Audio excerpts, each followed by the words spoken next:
My name is Seun Lanlege, and I'm the co-founder of Polito Labs. We're the developers of HyperBridge. Sean, if you had to explain what it is you do and why you do it to your mom, what would you say? I would say that I work on cross-chain bridging and cross-chain infrastructure. What we do allows developers to move assets and move data across different isolated blockchains securely. You can think of HyperBridge as the undersea cables.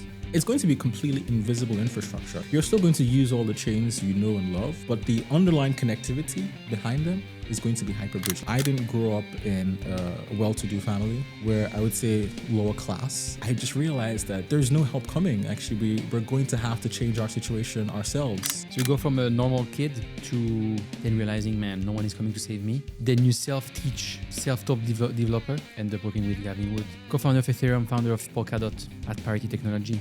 How did that happen? I used to live in Nigeria, and the biggest problem for me that Nigeria has is this electoral fraud. So I felt like blockchains, with their transparency, with their verifiability and their openness, could have a potential to bring back fairer elections to places like Nigeria where the democracy has actually failed. I was researching blockchains all the time. I was working on open source code all the time. And I think during the course of that, I may have contributed to a few of Parity's. When I applied for a job at Parity, they just kind of saw that I had already made these contributions before. I just ended up having an interview with the CTO at the time, and then with Gavin Wood himself. And after a month, he said me we'd love to have you come work for us. Hey, When Shift Happens family. Welcome to Drops, a podcast series where we showcase smaller rising star projects in the crypto space. Since When Shift Happens started to take off, we've received hundreds of requests from many great projects every month that we had to say no to because they weren't a good fit yet in terms of size and impact. But this has now changed with the Drops podcast series.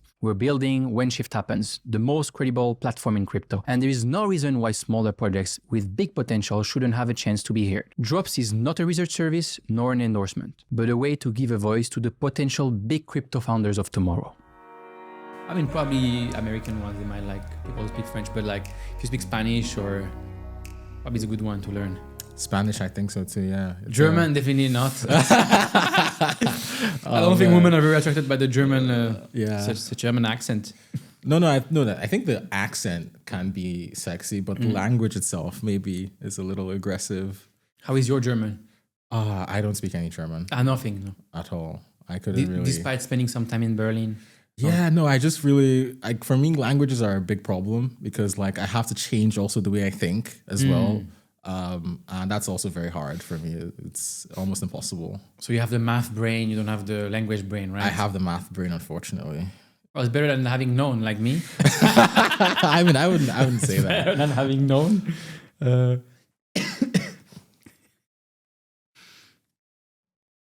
Where does your math brain come from? I don't know. I think it came from being isolated as a kid and having to find things to stimulate yourself with. I think I discovered math at a very, very young age. I was home alone, summer break. All my friends had traveled for summer and everything. I had basically read all the literature books, that school recommends, and then I was just left with the science books, right? Physics, chemistry, math. Chemistry, physics, at least they have some pictures, right? The math basically has 0 pictures. So I had to keep that for last. But eventually, it was either I read my math book or I just stare at the walls. Also because children's programming TV doesn't come on until much later in the day. So you literally have from morning till afternoon to basically do something with your time. So I think I started reading the math books just for fun. Just okay, what's in here? Maybe work out a bit of the exercises. I think math really clicked for me when I realized that there actually is this fundamental axiom that underlies everything, and then everything else is built on top of that axiom, right? So basically, if you don't understand something, it just means you don't understand the axioms, and you should always just remove everything and go down to the basest dimension, and then build your knowledge sort of from that point on. And that's when I started having, I guess, math brain is what you call it. So we have 2 Home Alones here, Kevin Home Alone and Sean Home Alone. Sean, if you had to explain what it is you do and why you do it to your mom, right? What would you say? Oh man, my mom. I've tried to explain this to her, but she technically doesn't really understand. But I would say that I work on cross-chain bridging and cross-chain infrastructure. And what we do allows developers to move assets and move data across different isolated blockchains securely, and asterisk securely. What do you say if I'm your mom and I say, what language is that? It's obviously English. It's English, but of course, like you have to understand what blockchains are. You have to understand that blockchains are, by definition, like siloed. Applications that live on these different networks can't really talk to applications that live on a different network, and that there needs to be the introduction of some infrastructure that will facilitate this communication, right? Maybe you could think of it as being similar to the early days of the internet, where we had all these different regional networks, DARPANET, ARPANET, and the like, and the internet sort of becoming this thing that is the amalgamation of all these different regional networks. Can you go a bit deeper into this internet or early internet days example? For sure. So, I mean, I think that where we are in blockchain is like very, very similar to where the early internet sort of started from. And it's only now that we have this like super net, right? That like we now see the applications of a global internet, like Uber, for instance, right? Like imagine if Uber was only isolated to maybe you were in a Cambridge campus and you could only use Uber there because like it's only deployed to the Cambridge internet, right? This would be absolutely ridiculous. And I think this is the same thing that we're experiencing right now in blockchain, where applications are just naturally siloed to all these specific networks, and users on different networks can't really access these applications. I think in the next 10 years, hopefully when HyperBridge becomes more mainstream, people would find the idea ridiculous that you had to basically couldn't access applications that live on a different network. Like that would be a ridiculous idea. It's already ridiculous now. It's I mean, it's ridiculous to do some show that I barely don't do. Like I don't do it, right? I'm just like, fuck that. Like most of the time. Yeah, and also the user experience of accessing these applications are also very, very, it's insane, right? Like you have to bridge, and in the bridging process, you don't really know what's happening. You're just kind of like hoping you get your funds eventually. I think this is what we're trying to solve, this anxiety and, the security consideration that comes with going cross-chain. Who are you? My name is Seun Lanlege, and I am the co-founder of Polito Labs. We're the developers of HyperBridge. Who are you as a person? As a person? I consider myself to be sort of philosophical. I enjoy philosophical ideas. I enjoy science and technology a lot. I also enjoy a bit of gaming and competitiveness as well. I like to play like first-person shooter games, for instance. I play a lot of Battlefield. If you're on Battlefield, you should definitely add me up. And yeah, I enjoy music as well. I enjoy a lot of music. And I hate to be one of those people that say that like, oh, I listen to a wide range of music, but I really do. You find me listening to like house, techno, electronic, rock, a little bit of noise rock, a little bit of psychedelic rock as well, Afro beats as well. Classical. So for me, music is like an expression of human emotion. And I think as long as I'm able to interpret the emotion, I think the medium, the music, the genre is kind of meaningless. Who's your favorite philosopher?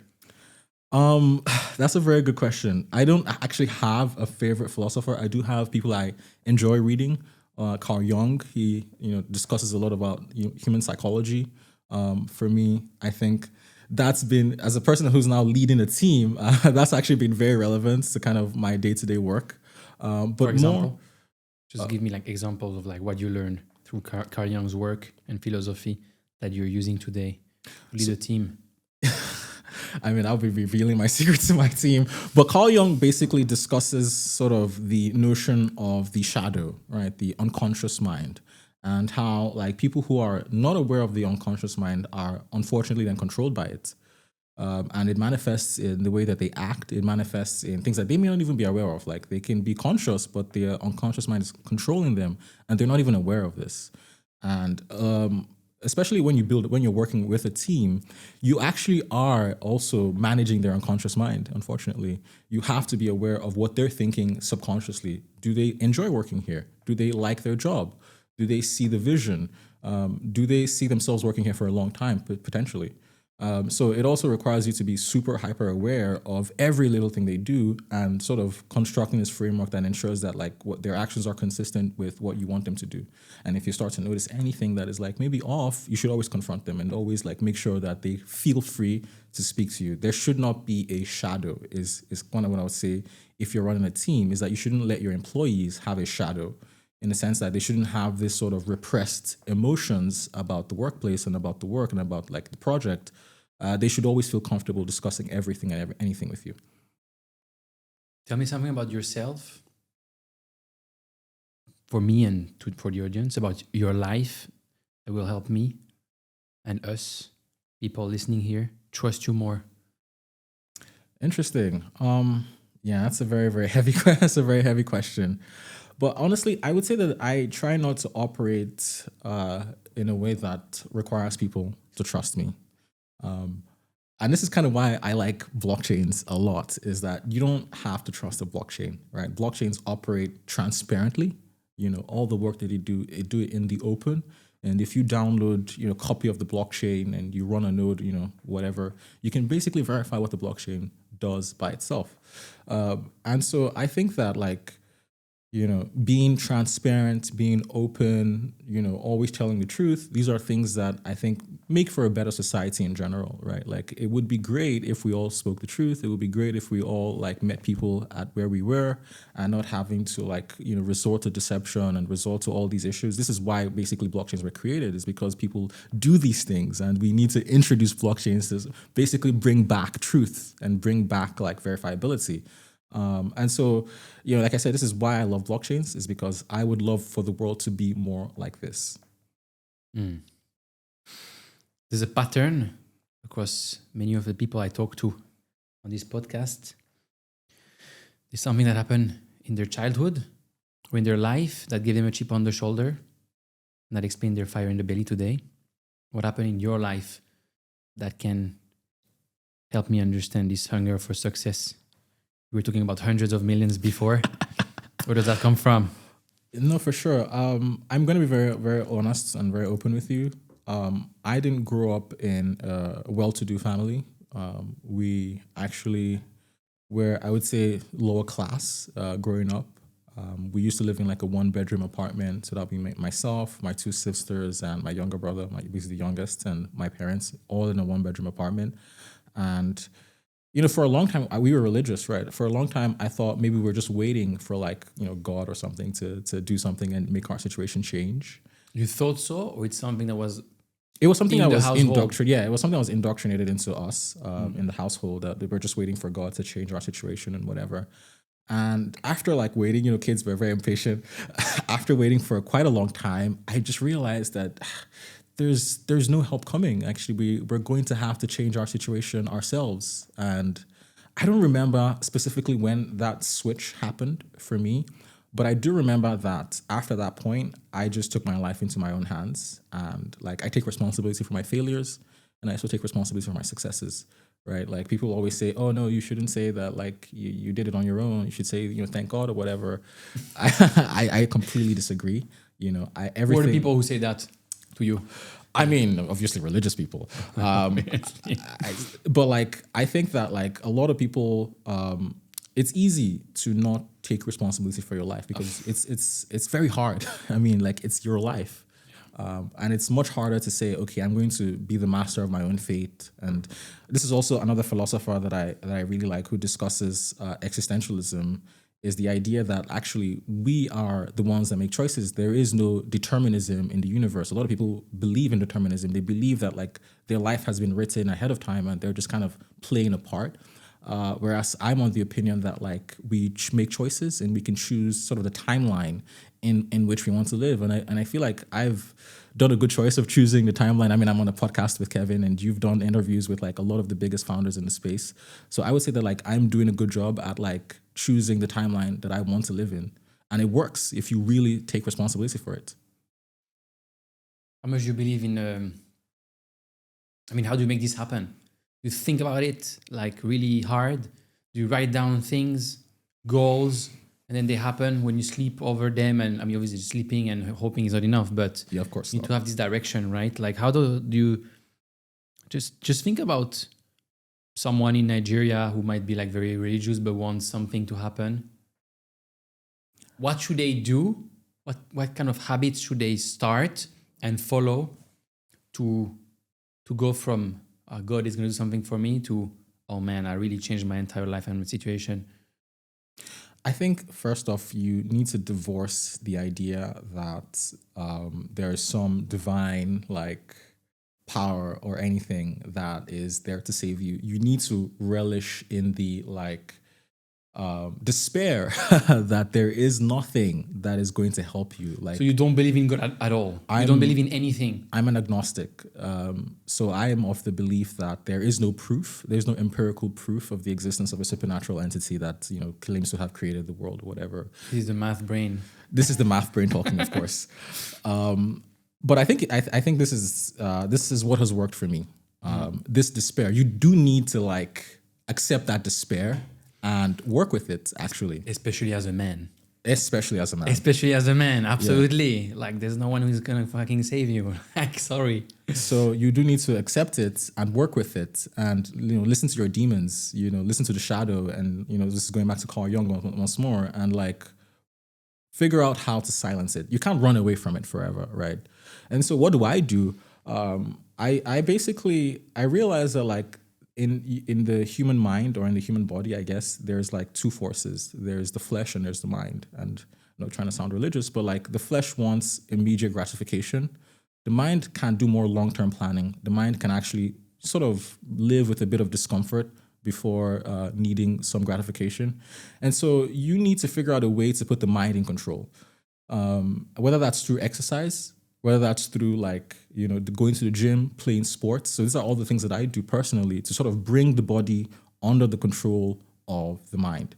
And it works for me, right? So when I'm in the gym and I'm working out, I feel more in control of myself. I feel more in control of my impulses. I feel more in control of my emotions.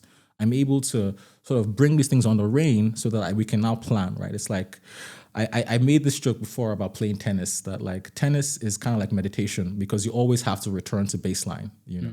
And also you're focused so much on something that you don't have time to think about anything else. So that's the other side of the meditation. Actually, gaming is one too, right? Yeah, for me, gaming is a kind of meditation because you have to focus, otherwise you lose.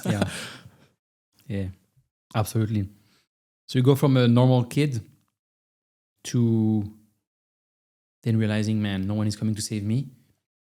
Absolutely. Then you self-teach yourself,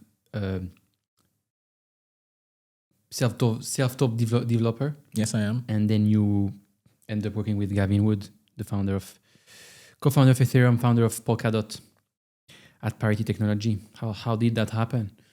Yeah, no, it's an insane story, insane journey, honestly.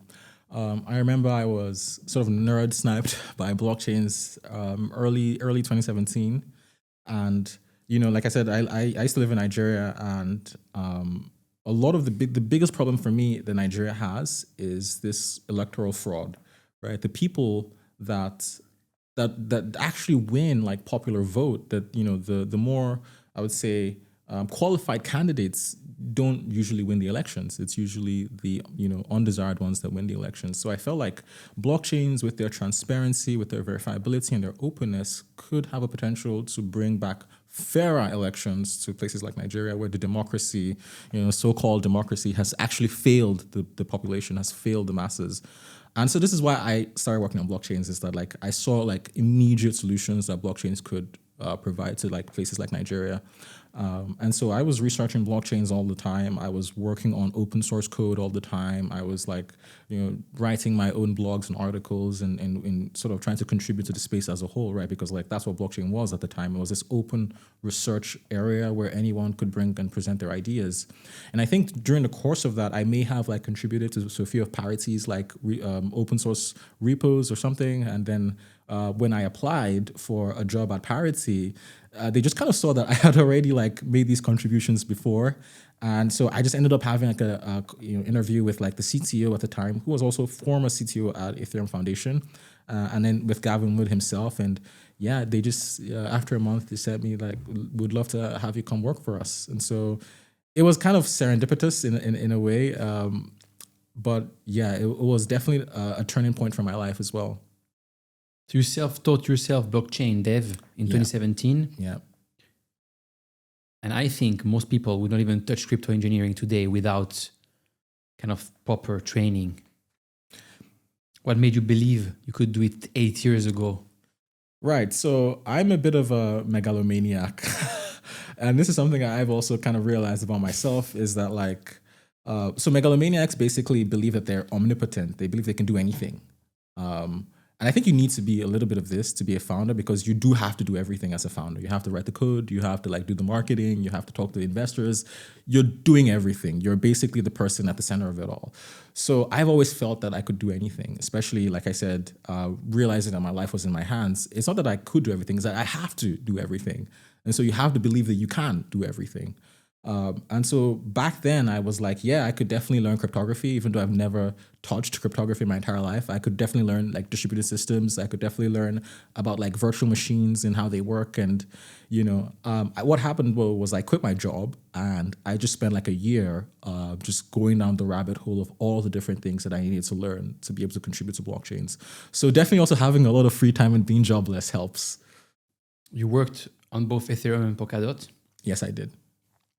Alongside one of the sharpest minds in crypto, Gavin Wood. Yeah. The man who literally created Ethereum and Polkadot was twice on this podcast, as we talked about before. I mean, I had to go see him in Cambridge and in Lisbon. What's one thing you learned from him that shaped the way you think about infrastructure? I mean, Gavin is obviously the brightest minds in crypto, but at the same time... Why do you say that? Well... Would you say obviously?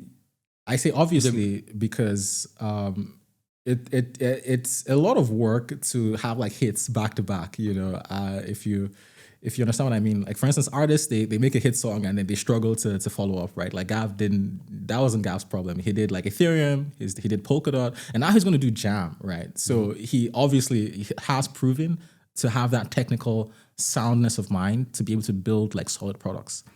And the reason I'm saying obviously is because go back to Ethereum, actually. Let's go back to Ethereum. Parity Ethereum, which was the Ethereum client that was developed by Parity, was the best Ethereum client in the Ethereum ecosystem. Why do you say that? How can you explain that to someone like me who is not technical? Hey, look. So there was actually a bug in Go Ethereum at the time, which was maintained by the Ethereum Foundation, that took down the entire Go Ethereum network of nodes. So all the Go Ethereum nodes went down, and the only nodes that were up maintaining the Ethereum network was actually Parity Ethereum nodes. So when I say obviously, I mean obviously, right? And there's lots of events like this. Polkadot itself is a marvel of engineering. Polkadot brought around the idea of data availability first before we saw this happen in Ethereum, right? Polkadot actually implemented sharding, something that was too complex to be retrofitted onto Ethereum. Polkadot has this multi-core architecture that allows multiple blockchains to be secured by a single consensus system. This has never been done before, even till today. Polkadot was the white paper for Polkadot came out in 2018, and we've still not seen a copycat of Polkadot till now. It's 2025, right? So that tells you the required, the insane amount of engineering that's required to build something like Polkadot as well. So when I say obviously, I mean there's a lot of evidence for this. You started to say Gavin is obviously the sharpest mind in crypto. But, right, you start to say that, then I cut you off. What's something you believe that Gavin still hasn't understood fully? Right. I mean, and this is not an opinion of mine. I think this is very shared in the Polkadot ecosystem, is that Gav could do more to support the Polkadot ecosystem. And, just good examples of this, right? Look at Vitalik. Vitalik is constantly talking about products and builders that are building in the Ethereum ecosystem, constantly promoting them and sharing his audience, using his platform to share, their works with, his audience. Same thing goes for Anatoly from Solana. He doesn't even care, actually. He just retweets whatever, right? He just wants more people building on Solana. If you look at Gavin's Twitter, it's basically empty, right? And I think the last Probably the last post are 2 or 3 retweets of our podcast, like 2 months ago. Exactly. Right. I mean, I don't know, maybe there is some new stuff, right? But it's true, like there's like 1 or 2 interaction a month. I think that Gavin needs to, and he speaks about not being a charismatic founder, and I feel like he has the right ideas, but he doesn't do this thing where he puts other people, in front of him and put people, in front of his audience as well. And now, don't get me wrong, Gav did tweet about HyperBridge a few times, but this was like after like years of us working on this stuff and deploying this stuff. And I'm not saying he should have done this earlier. I'm just saying that there's a lack of this in general for anyone else. Like we didn't even, like I didn't ask Gav to tweet that. Like he just kind of tweeted on his own. We haven't spoken in such a long time. And so it was nice to see he was thinking of us. Why do you think that is? I think Gav is like very, very technical, and he only wants to promote and platform like technically superior products. Yeah. But like you really shouldn't care. You should just try to create this like, I guess, aura that there's builders, there's a builder community, and like if you come here and build, we will support you in any way we can. And sure, maybe your idea right now isn't good enough, but if you work with us, then we can refine and evolve your idea to a point where it's actually going to be something that's truly game changing or revolutionary. HyperBridge didn't start out like as what it currently is today, but through that evolutionary like perspective of the product is kind of how it now became what it is today. Yeah. Actually, one of the questions I asked, it was from Ed Hess, who said, hey, Kevin asked that to Gav in the second podcast I did with him. It was, do you really believe that superior tech will win? And he said, absolutely. And if I asked other people from the Polkadot ecosystem, which I also had on the podcast, they were saying, absolutely not. And there are other key people in the ecosystem, right? Yeah. And so I could feel there was a sort of misalignment there. Let's talk about HyperBridge. For sure. You've said that traditional bridges are a disaster waiting to happen. I have multiple times. In 2021, basically proved you right. 2021. Take us back to that moment. Those hacks, what did they expose? I think that, bridging as well, what has become more traditional these days are basically honeypots. And in 2021, I think, and crypto always has this short-term memory problem, right? But in 2021, we had, I think, 3 major bridge hacks. We had, I think, Nomad, we had multi-chain, and we had one more, I think it was either Ronin or Poly Network. It was one of the 2. And that's kind of when I realized that, holy shit, like, everyone is just like bridging with multi-sigs. And these multi-sigs, they're basically hot wallets. And if we know anything about hot wallets, is that it's a matter of when, not if they get compromised. So that's kind of why we started working on HyperBridge, which is to remove the need for hot wallets in bridging and replace that with a blockchain that is fully decentralized, transparent, and open. So, to sort of set the stage, you want to execute some transactions on Polygon, some cross-chain transactions on Polygon. Maybe they're coming from Base. You need a way to authorize these transactions, to tell Polygon, oh, these transactions are specifically coming from Base. And the way that every bridge does that is that they introduce these multi-sigs, they introduce these third-party attesters that then perform this approval.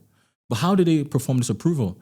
You don't know. They did this off-chain. They did this in private. They did this in secret. All you see are the signatures on-chain that says, well, these transactions are valid. And the problem, of course, when, of course, their private keys get compromised, and now anyone can approve any transaction. I mean, we literally just had 2 bridge hacks in the same week last week. Same thing, someone's private keys got compromised and they just minted an infinite amount of tokens. This was the CD5 fund and the Gainz AI thing. And so our perspective is that these things will continue to happen unless they're replaced with a more resilient bridging architecture. And so HyperBridge itself is a blockchain that verifies transactions.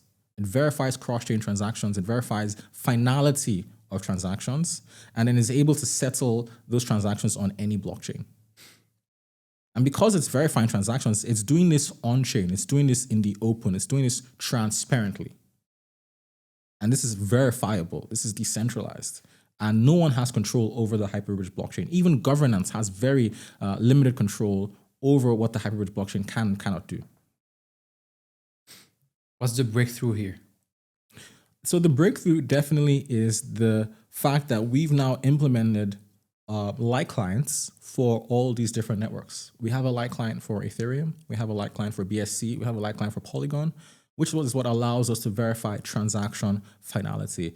Couple this with HyperBridge being a blockchain on Polkadot, we inherit a lot of things that the Polkadot network, that makes the Polkadot network, or rather that makes HyperBridge sort of uniquely positioned, right? So for instance, Polkadot's finality is in 30 seconds. So when HyperBridge verifies cross-chain transactions, it can settle those transactions to any network in 30 seconds. Polkadot is also very highly scalable. With the recent Elastic upgrade, we can compute as much transactions as we want on a single blockchain, but sort of in a multi-core fashion. And thirdly, we inherit very high economic security. Polkadot has over $3 billion staked backing the network, which means that we don't need to bootstrap our own validator set or economic security from scratch. We're leveraging Polkadot's economic security. And this is much more secure than any of the bridges today. Like HyperBridge basically has the highest economic security of any bridge today in crypto. So we're talking about decentralized bridge here. Most people outside of crypto hear decentralized bridge and probably they have their eyes glaze over. I asked you before to kind of talk about internet analogy, right? Yeah. When explaining to your mom. What's one real world analogy that could have been completely unrelated to the early days of the internet that makes HyperBridge click instantly for a normal person who doesn't understand anything about technical stuff? Yeah, I mean, a good analogy would be, you can think of HyperBridge as the undersea cables. It's going to be completely invisible infrastructure. You're not really going to have to interact with HyperBridge at all. You're still going to use all the chains you know and love, but the underlying connectivity behind them is going to be HyperBridge. Like when you use Uber, you're not really thinking about the undersea cable that is routing your requests all the way to their servers in San Francisco. You just use their app. You just use the apps you already know and love, but it's now that they will be now more secure because of HyperBridge. So the different blockchains would be different countries or continents. You can think of them that way, yes. And you would have the undersea cables, which would be HyperBridge. Yes. But it's this kind of new way to do undersea cables, because the current way doesn't really work. It's evident. Do you have an example of what the current way would be? If you say what we're doing is undersea cables, this is the kind of undersea cables that is done today, but here is why it doesn't work. And this is, we're adding this thing to undersea cables. Maybe you can look, I don't know if you know the history of undersea cables. I don't know it, right? So people can really understand. Okay, yeah, no, I would say that like the current way would actually be using messengers, right? You write down your message, you give a messenger, and they have to deliver the message to you. But the problem, of course, is they could get like waylaid, they could get ambushed, and the message could be changed. Or the message themselves could become malicious. They decide not to deliver the message, or they change the message themselves. There's no way that you can guarantee in this system of messengers that your message will arrive at the destination spot in the same way, right? You could even sign it, but like they could also forge your signature, right? So it's interesting that like the way we now have secure messaging is through digital systems, right? Because we have cryptography, we can encrypt these things. And we can ensure that the person, the counterparty, can now decrypt that message. So HyperBridge is this like digital revolution that now gives us reliable messaging, right? Through advanced cryptography. Whereas the existing systems are more like just giving your messages to a messenger, like kind of hoping that they're not malicious or nothing bad happens along the way. No storm. Even worse. Funny, I was talking just before with Costas from SUI. Yeah. He was the lead cryptography at WhatsApp and Facebook. And we talked about all that stuff, basically. Cryptography, encrypted messages, make sure that no one else can see it, make sure that the actual message is received by the actual person. So it just all ties up together beautifully. Why hasn't anyone else figured out this undersea cable system for blockchains? So the reality is that it's a philosophical problem. A lot of ecosystems, rather than trying to be heterogeneous, want to be homogeneous. An example here is like Cosmos. They do have bridging, but only within the Cosmos ecosystem. Ethereum, they do have, I guess what you call it, bridging, but only within the L2 ecosystem, right? And honestly, I wouldn't say between the L2 ecosystem. They only have bridging between L1 and L2. That's all. Going L2 to L2 is like a completely, it's out of scope. Why is that? Why is that? Homogeneous? Because people have this winner-take-all mentality. They want to be the one that wins everything. And that's just not compatible with the principles of decentralization and permissionlessness. Yeah. Right. And this is also the reason why I work on Polkadot, because if you go back to the 2018 paper, what was the Polkadot paper? I can tell you offhand. Polkadot, a vision for a heterogeneous multi-chain future. Gav did not discriminate between parachains and external chains. He's like, Polkadot will be a framework that allows all these networks to come together and talk to each other. I actually asked him on the podcast. I said, hey, how do we make all these founders work together? Because it's us against the world. It's not Solana versus Polkadot, right? Or it's not supposed to be. And he was very, versus competing for the developers and the liquidity, which is the point actually. There is like 30,000 developers. Who has them? Who has the liquidity? And he was actually saying it's a very hard question, and then he started to lay out some ways to go about it, right? And then I asked the same question to not Tolly, but to Lily, the president of Solana, or to some other people from key ecosystems, and they have the winner-take-all mentality. They say, we need to compete for the developer, we need to compete for liquidity. So it's a very kind of different approach. And which is what's very interesting is on this Drops episode, I interview a lot of people who are trying to do the same as you, but for other things, right? But basically, how do we do AMM, cross-chain? How do we do all these kind of things because they understand we need to put all this stuff together and simplify and abstract all that stuff, right? Yeah. And one of my questions for them and also for you, it's how do you go about it in terms of business development? Because Solana or Monad or whatever new developed ecosystem probably will think homogeneously, right? Because it brings more value to their network. If you raise $225 million, right, and you need to deliver on that investment, you need to launch a chain that's worth a couple of $1 billion. How do you do that? You have your AMM, you have your decentralized exchange, you have your bridge, etc. And then you can say, we have these developers working for us. We have all these different pieces in our DeFi ecosystem, and therefore we are worth that much. Yeah. And so when you have people like you, or like some other people I talk to who are trying to actually solve problems that it's horrible, these siloed blockchains and going from one to the other, I really struggle to understand. I understand why. I really struggle to understand how you get help, actual help, not just, oh, cool, or whatever, from ecosystem whose incentives are to just do everything under their kind of brand. Right. No, I think everyone these days understands that bridging is very, very important. Especially, I'll give you an example, right? Like Sonic World is happening right now, and I'm actually in a group chat with the Sonic guys, and I'm going to be meeting them after this podcast. The Sonic team used to be called Phantom, and Phantom died because of the multi-chain hack, if you remember. Now, here's where it gets fun.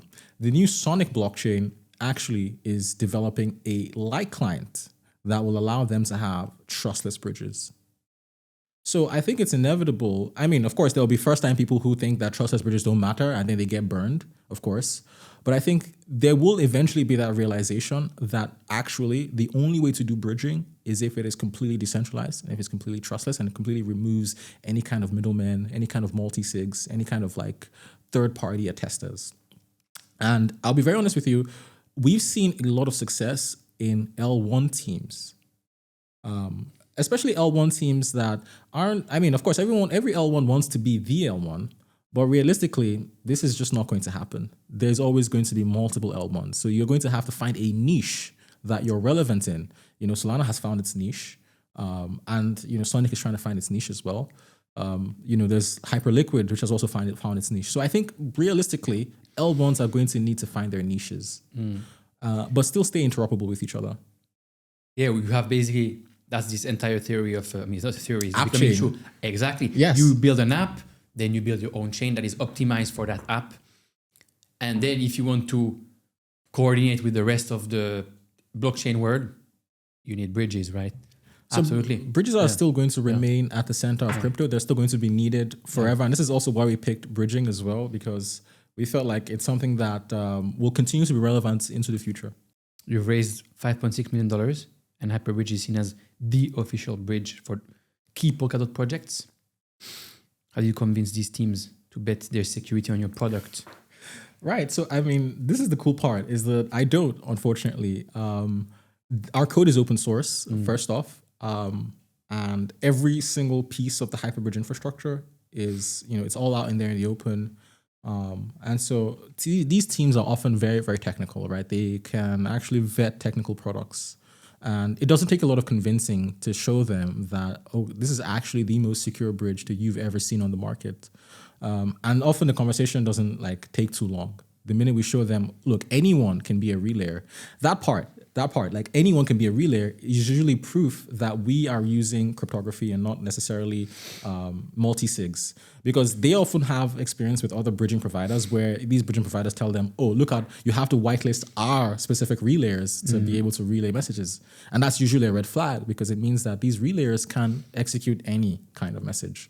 You know, so we've actually had a lot of success in BD, especially because, like I said, we're often talking to like technically sound teams. And these teams understand the security model of bridges.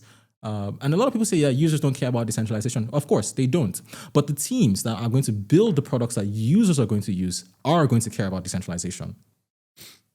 Most bridges are gated, staking permissions, whitelists. HyperBridge fit that. Anyone can become a relayer, as you just said, right? Yes. Or a block producer. Yes, indeed. What's the thinking behind this radical openness? So look, I grew up in Nigeria, where we were cut off from basically the global financial system. You can't receive PayPal payments in Nigeria. You can't receive Stripe payments in Nigeria. Even making payments is a bit of a hassle. I mean, it's possible, but like it's much harder. And so what I'm trying to say is that I've seen what gatekeeping does. I've seen what like censorship can do and the harm it can wreak on entire economies, on entire lives and livelihoods. And HyperBridge for me is a radical, like, to say the word, rejection of this idea that we should gatekeep things, right? We can actually have a world where things are open and free and permissionless, and the world is a better place because of this, actually. And so in HyperBridge, we have two classes of people on the network. We have relayers who basically move messages between different networks. You don't need to be staked. You don't need to be whitelisted to do this. You can just join the network permissionlessly. And then we have block producers who produce blocks for the HyperBridge blockchain. And actually, to become a block producer, you have to have been a relayer. So every time you relay messages, you sort of accrue reputation points. And then to become a block producer, you burn those reputation points to get a chance to become a block producer. And in this way, we've sort of reconstructed the thing that made Bitcoin and early Ethereum very successful, is having this open and permissionless network. This is really where the network effects start, right? Because if I can run a Bitcoin like miner or an Ethereum miner, I'm telling my friends that, oh look, I'm doing this right now, and it's free money. And this is how the network grows and becomes stronger as a result of this. And so this is what we're trying to replicate with HyperBridge. How do you make HyperBridge a sustainable ecosystem? So, I mean, the network has its own token. And this token is actually what incentivizes people to run all this infrastructure. But at the same time, the network charges in its network token for the services it provides. So HyperBridge allows developers to send cross-chain messages. It allows developers to also make cross-chain storage queries, basically the ability to read the storage of other contracts on different chains.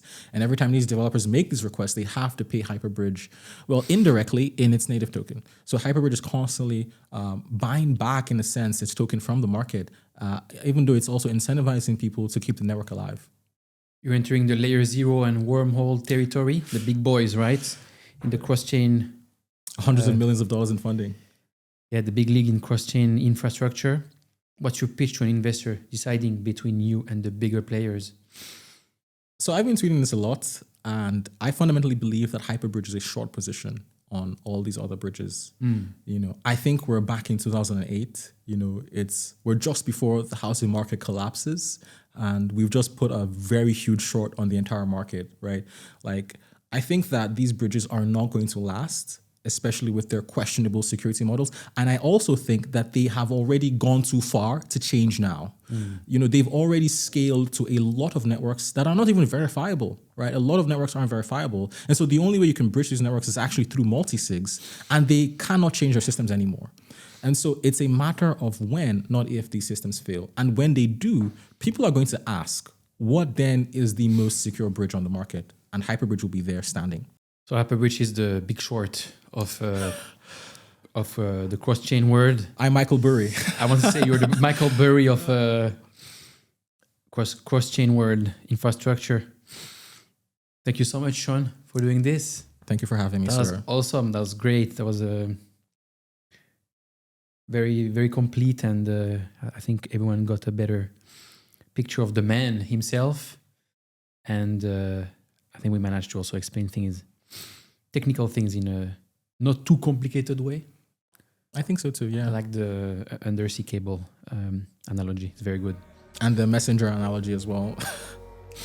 Thank you so much for doing this. Yeah, thank you for having me once again.